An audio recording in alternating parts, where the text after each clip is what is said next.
My name is Alex Corbin. I was a demo tech for A+ Demolition. About a month ago, we got a contract to tear down the old Northgate Park. It was supposed to be a simple job. 3 weeks, tops. Tear it down, grind it up, and clear the whole lot for a new strip mall. Now I'm the only one left. Dave, Mike, Ben. They're all gone. I know nobody believes me. The company wrote me off. The cops think I'm a crank. But I have the footage. I have to show you. I have to get this out there before it's my turn. It all started when we dug up the egg. Please, you have to watch. You have to understand what happened at Northgate. This was our first day on the site. In the footage, that's Dave yelling about the permits. He was our foreman. An old school guy built like a fire hydrant with a temper to match. But he was fair. He always said, "Do the job right, go home safe." None of us ever went home.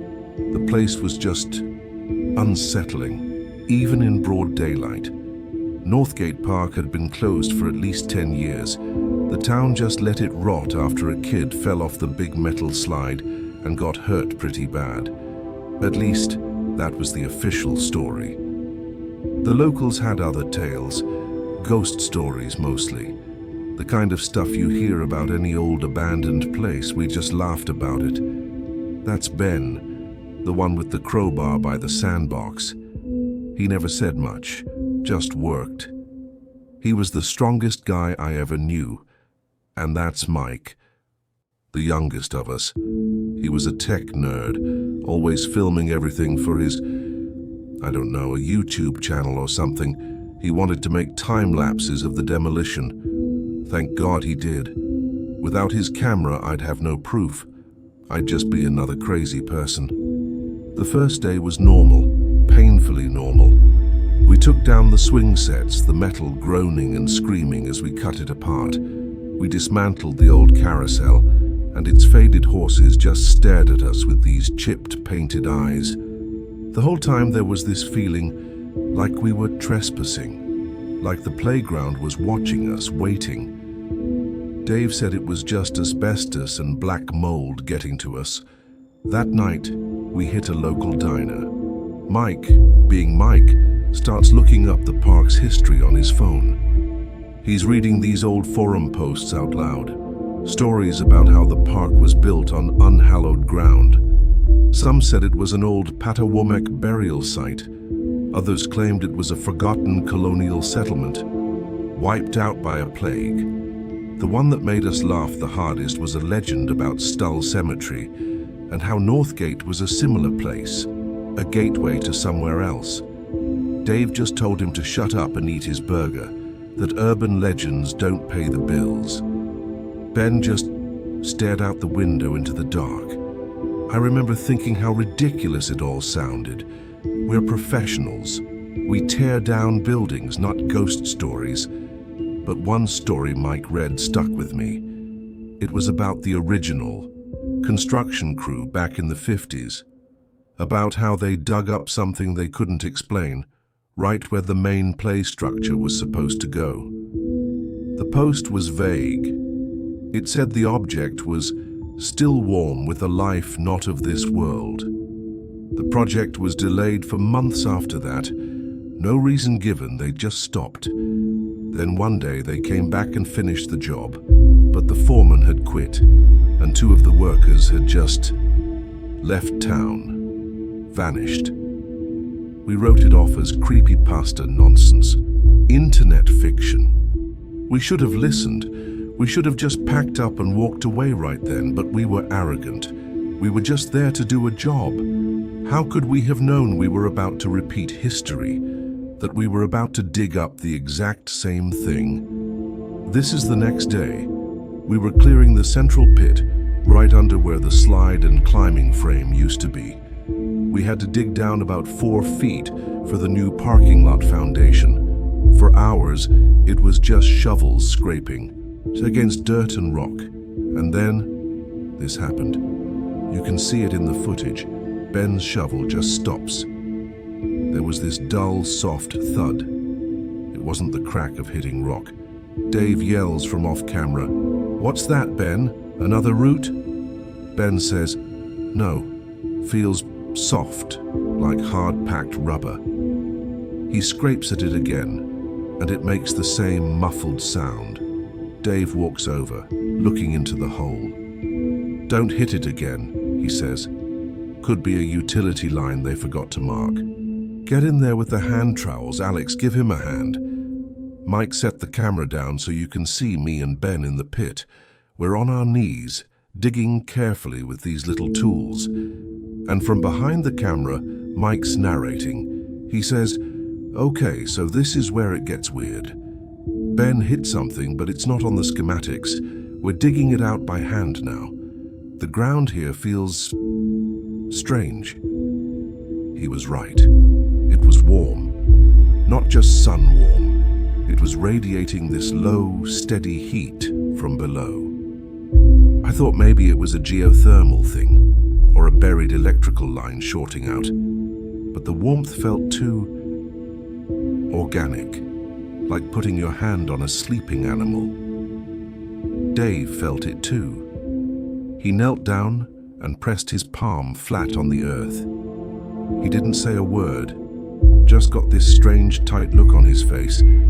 We kept digging. The deeper we went, the warmer it got.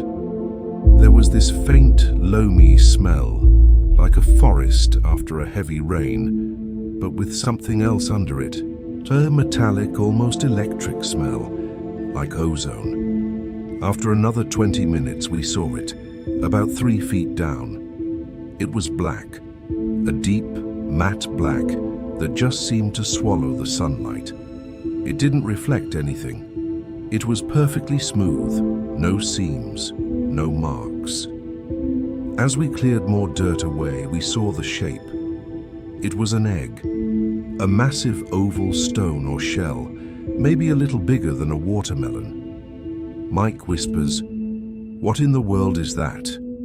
Dave says, "Stay back. Don't touch it." But it was too late.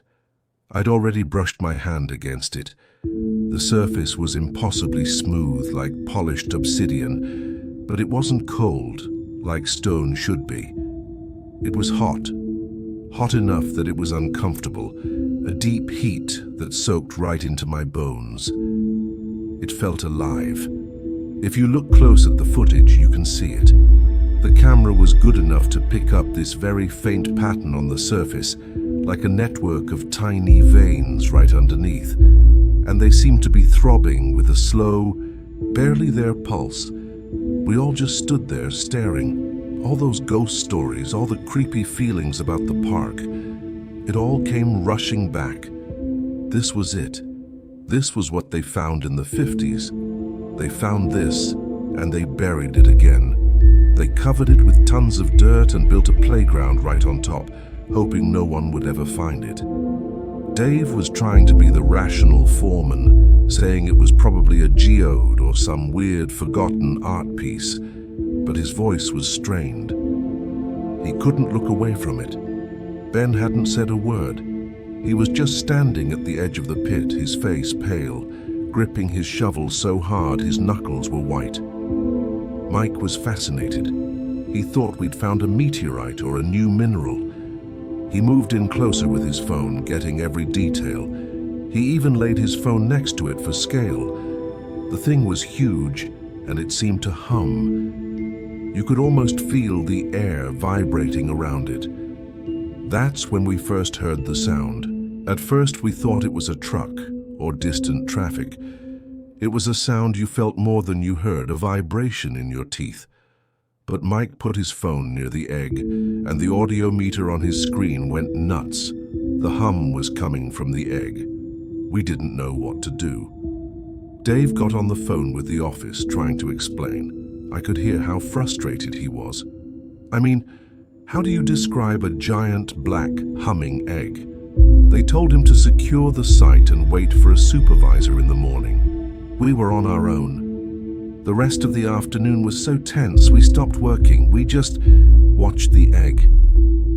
As the sun got lower, The shadows from the trees grew long and looked like claws. The humming seemed to get louder, more complex. It wasn't just one note anymore. It was layered, almost like a low chant. I got this splitting headache, like pressure building behind my eyes.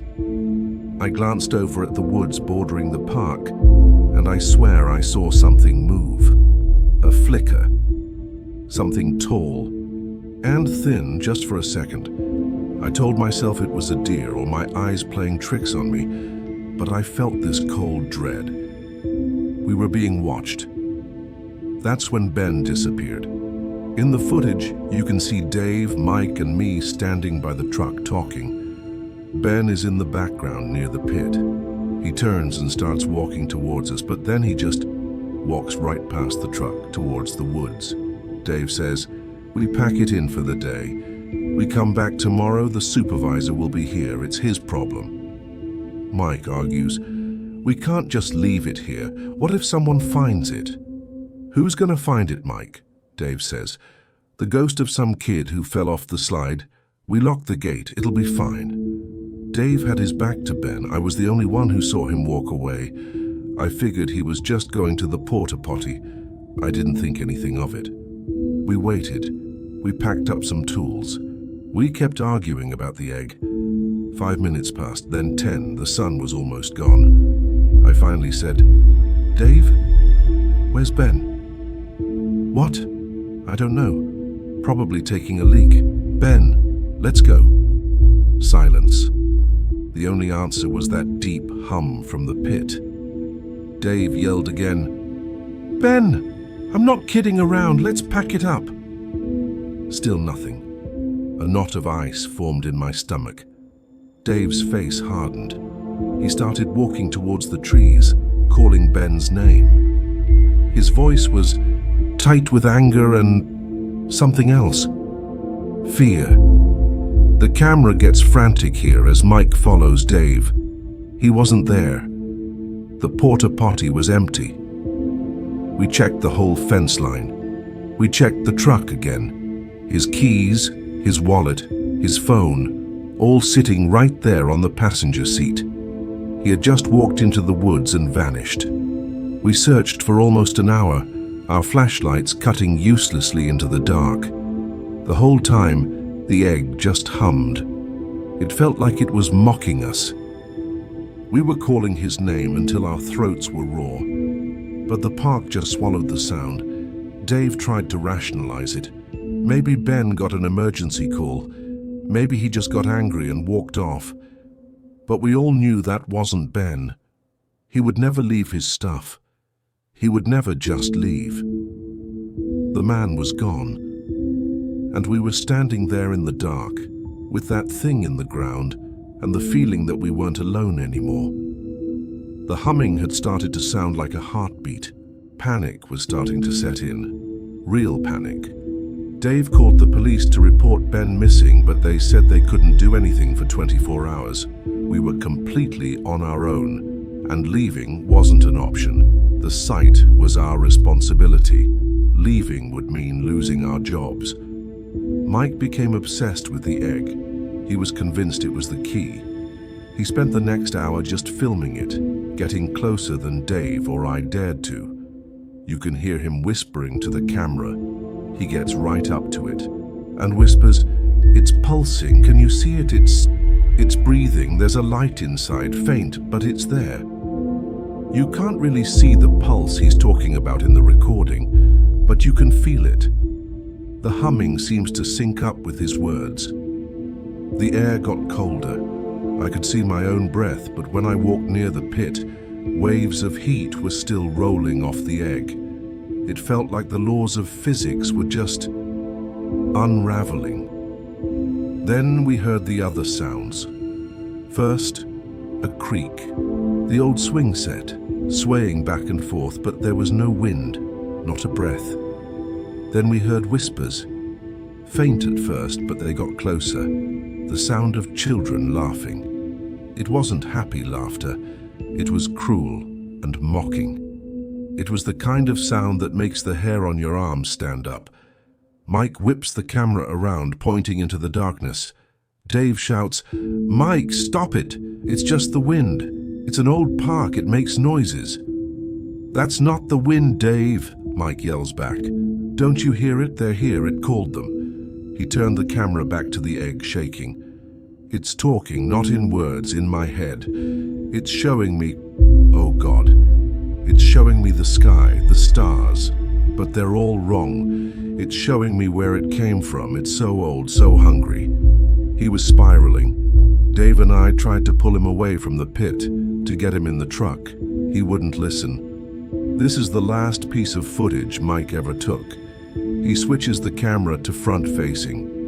His face fills the screen. He's bone-white with terror, tears streaming down his face. He whispers, his voice cracking, "It's beautiful. They're coming. It opened a door for them. Ben isn't gone. He's inside. He's part of the song now. It wants more voices. It needs them." Suddenly, the video just dissolves into screeching static. It lasts for 3 or 4 seconds, an eternity of noise. When the picture snaps back, the camera is on the ground, pointing up at the empty space where Mike had been standing. He was gone. The phone was just lying in the dirt, still recording. Dave and I just froze. We stared at the empty spot, then at the pit. The children's laughter echoed one last time, right behind us. Then, absolute silence. Even the humming from the egg had stopped. It was the most terrifying sound I had ever heard. I picked up Mike's phone. The footage is shaky, chaotic. You can hear my own panicked breathing. I don't know why I kept filming. Instinct, I guess. I needed to prove I wasn't losing my mind. Dave snapped. He wasn't the quiet foreman anymore. He was a man pushed way past his breaking point. His face was a mask of pure fury and terror. He wasn't running. He was fighting. He screamed, his voice raw. "No, no more. You give them back. You hear me? You give me my crew back." He ran to the truck and grabbed a 20-pound sledgehammer. He marched towards the pit, towards that silent, waiting egg. I was screaming at him. You can hear it on the recording. "Dave, no, don't. Let's just go, please." He didn't hear me. He stood over the pit, the sledgehammer raised high over his head, and at that moment, the egg started to glow. A sick yellow light from inside. Cracks appeared all over its surface, and the humming came back as a roar. A deep seismic roar that shook the ground, filled with what sounded like a million screaming voices. Dave didn't hesitate. He brought the sledgehammer down with all his strength. The moment the hammer should have hit, the egg exploded in a silent flash of pure white light. The camera's mic was just blown out by a single deafening blast of static. The light wasn't just bright, it consumed everything. I felt this immense pressure, pushing me down, and a wave of intense searing heat. The footage cuts out, just blackness and that horrible static. Then, there's a picture again. The phone's on the ground, pointing at the night sky. You can hear me sobbing, gasping for air. I slowly get to my feet, pick up the phone and pan it across the scene. Everything was gone. Dave was gone. The sledgehammer was gone. The egg was gone. The hole in the ground wasn't there anymore. The pit where we had dug was perfectly smooth. The earth packed down like nothing had ever happened. Not a single footprint. It was just clean. The air was still and cold. All the sounds were gone. The park was silent. I was alone. I don't remember running, but the footage shows it. A 10-minute blur of darkness and trees and the sound of me just running for my life. I didn't look back. I couldn't. I think I ran all the way back to our motel. I just remember collapsing in the doorway and waking up hours later on the floor. I took Mike's phone. It was the only proof. I called the cops. I called the company. I told them everything. The egg, the humming, the light. How Dave, Mike, and Ben were just erased. The police found the site abandoned. They found Ben's wallet and keys in the truck. They confirmed the men were missing. They took my statement, but I saw it in their eyes. They thought I was on drugs, or that I'd had a psychotic break. They held me for 48 hours and let me go. No evidence. My company fired me, said I abandoned company property. A week later, they sent a new crew in. They didn't dig. They just brought in truckloads of gravel and asphalt and paved over the entire site. It's a parking lot now, flat, black, and empty. They buried it, just like the crew in the 50s. They buried the whole story. It's been a month. The police investigation is cold. 3 men are just gone. But I know what happened. I was there. I can't sleep. When I do, I have nightmares about that wrong-colored sky Mike saw. I see impossible stars and vast empty spaces, and sometimes I hear the humming. It's faint, right at the edge of my hearing, but it's there. The headaches come back, the pressure behind my eyes. I see things out of the corner of my vision, tall, thin, shadowy shapes. They're watching me. I know they are. I think it knows where I am. I think it left a piece of its song inside me. That's why I'm putting this out there. All of it. The company won't listen. The police don't believe me. You're the only ones left. Don't let them cover this up. Don't let what happened to Dave and Mike and Ben be for nothing. Please share this video, download it, re-upload it. Send it to anyone who will listen before my channel gets taken down. Tell me what you think it was. What was in that egg? Am I going crazy? Or am I next? Please, I need to know. Wait. Did you hear that? I hear it. The humming. It's getting louder. Oh God. It's here. It's in the...